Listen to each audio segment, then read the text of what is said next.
Hello everyone, I'm Krasi and I want to talk about the so-called astrocartography or relocational astrology.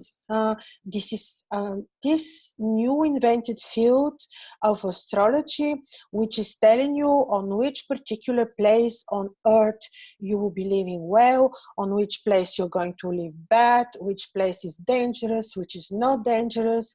And I felt the need to say a few words about this particular thing because it needs some type of clarification. Since I've been approached by many people asking me, well, if I move to Turkey or if I move to Japan, would then I avoid certain events in my life? Would then I become happier? Would then I get married if I couldn't get married, for example, in Israel? Or would I get rich if I move to America? Is my chart recalculated for the American coordinates, be luckier than if I would be living in Belgium, for example? Many cases I had like that.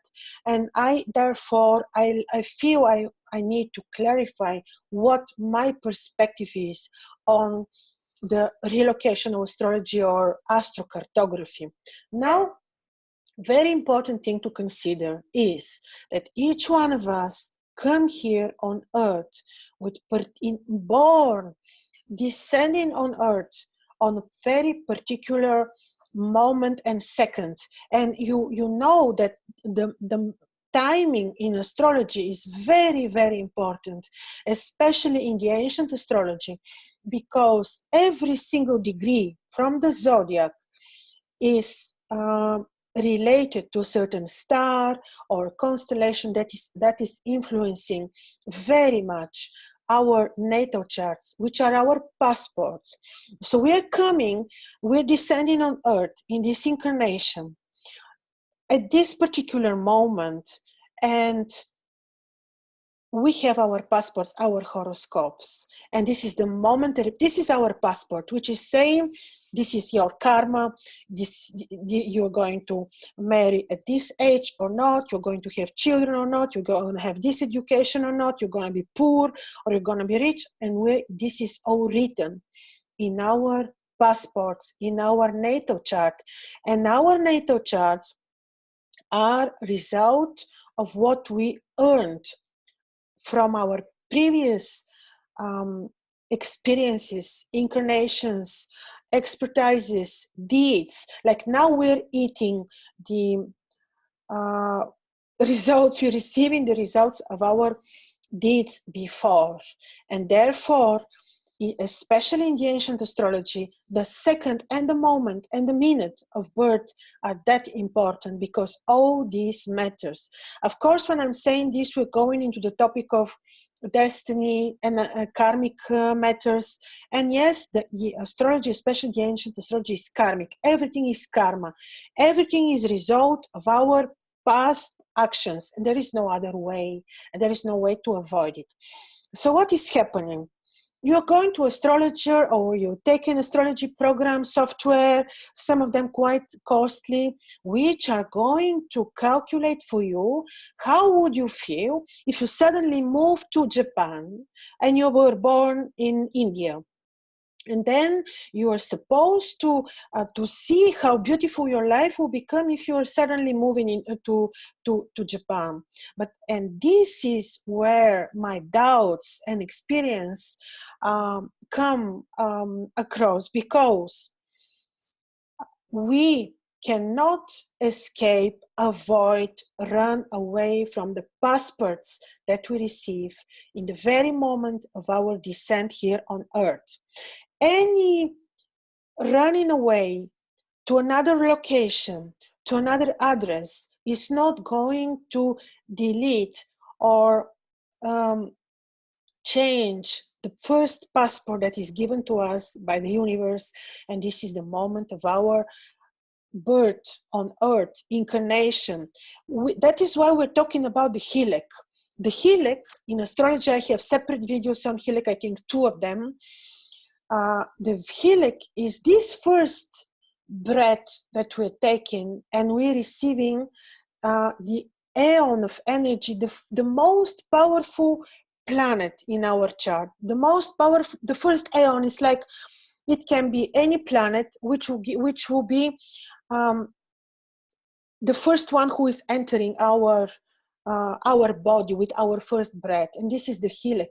Can be luminary, can be ascendant. However, all these matters. Our first breath matters when we are descending, when we come.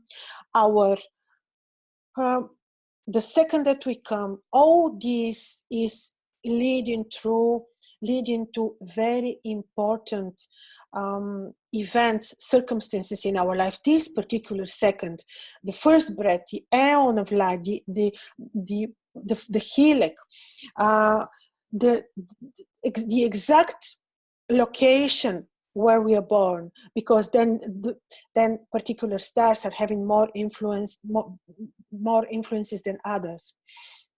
So what is basically happened? This is the most important chart given to you by God. And I know from esoteric sources that when we are descending, when we are prepared to descend, you're having those be it angels or guides, I don't know how to call them, I really don't know, who are staying next to us and are watching that we descend into this very second, which matters. So we can run, but we cannot hide, like you like to say in English. We can run, but you cannot hide. And why?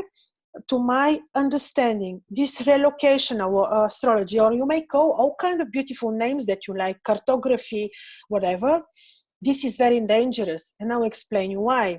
Because this is moving the shift from our own self-development lessons towards running away from it and searching for easy solutions.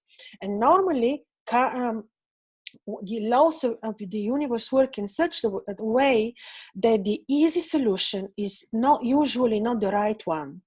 The right solution for the development of our soul and consciousness are the difficult solutions, which are maybe to stay where we are and to work on ourselves to improve certain difficult features of our horoscopes, of our passports, because this is why we are here.